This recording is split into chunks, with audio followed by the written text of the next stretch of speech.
I'm Richard Pollock. I've been working on bikes many years since I've had bikes, late 60s. I like building stuff. I was into art for a long time, so the art kind of evolved into motorcycle building. So I've been building bikes for other people since about 1993, well over 200.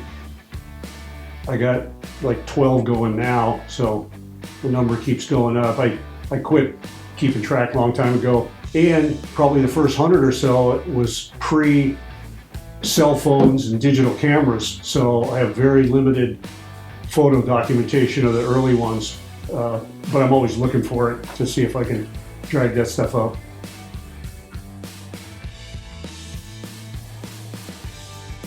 My niche in the bike building world is street trackers, which is like a flat tracker with lights and things to make it street legal. I didn't really plan on making that my niche, but I did a few, got in magazines and shows, and people started calling up wanting, I want one of those, I want one like this you did, and it just kind of took off. So now most builders build one, and then they build other types, but I kind of keep going back, and this is what I build. And I like, and once you learn how to do it, it gets a little easier.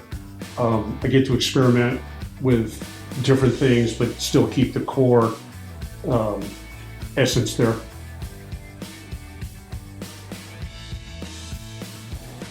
There's probably two major ones. A 100 cubic inch Harley street tracker. Took about 7 years. Every single part on the bike was custom. The motor was a prototype. Took 2 years to get the motor. It was a big dollar bike, and I finished it at least 10 years ago. And it was really a tough build because everything had to be designed custom, every single part. And I had other bikes going at the same time. And I'm actually doing a job for that same customer again now. I did a second bike for him, and then I'm doing some suspension stuff for him. The other one was a road racer for Wayne Rainey, three-time world champion road racer. And it was a road race bike that looked like an older bike, but it had a modern motor, and that was a big hit. And that was another real mind bender, coming up with all the solutions for the design problems. But those were the two biggies, and they were valued about the same too.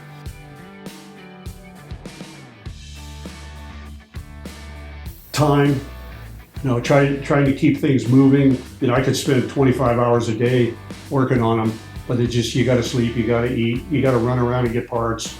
And I do it primarily alone.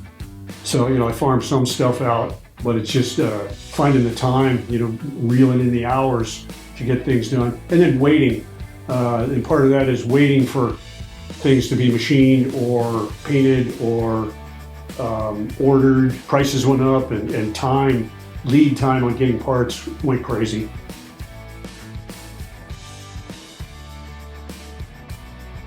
Hard to say. I like so many different bikes. Probably just actually I'm doing it. It's behind me. That's kind of the ultimate race bike I'm building for myself.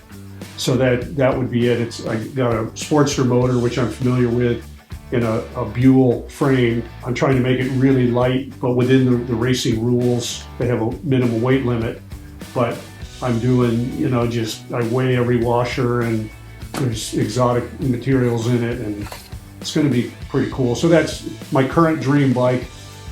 I've been doing it for like 2.5 years. That's my current one. But any bike could become my dream bike.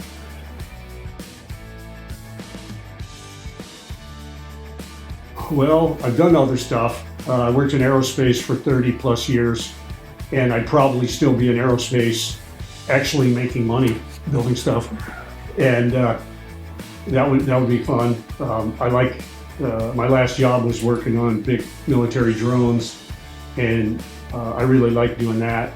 Before that, it was building Atlas missiles, and that was really interesting, and I like doing that.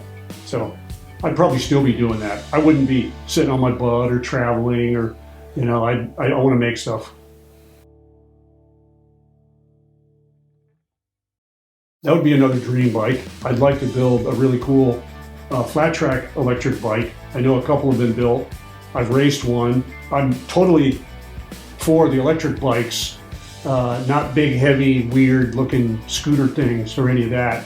More of a performance, and there's performance electric bikes that have been built, so I'd like to be involved with that.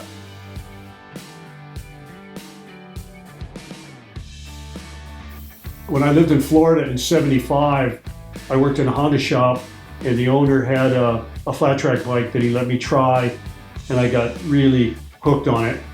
But within like a year, I moved to California, couldn't afford to race, so it was much later, like '96, I started racing flat track in the San Diego area, Southern California, and just I kept going and going and going, and it's very technical. You know, going fast on a small circle, oval, is way more technical than it seems.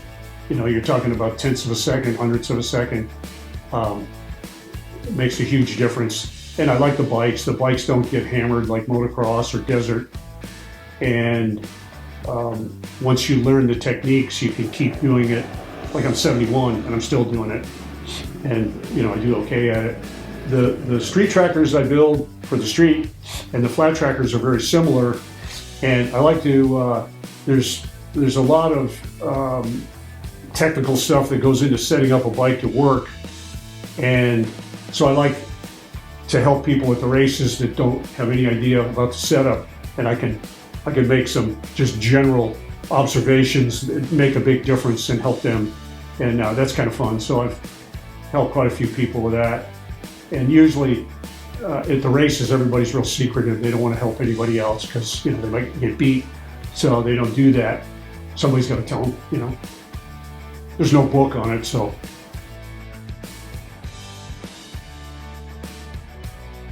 Final words. Yeah, thanks for coming out. I like doing this. I don't get to talk motorcycles very often. I'm so busy working on them. I don't have, it's not like I got a big shop where people are coming and going and, you know, we can chew the fat about what's going on with the bikes.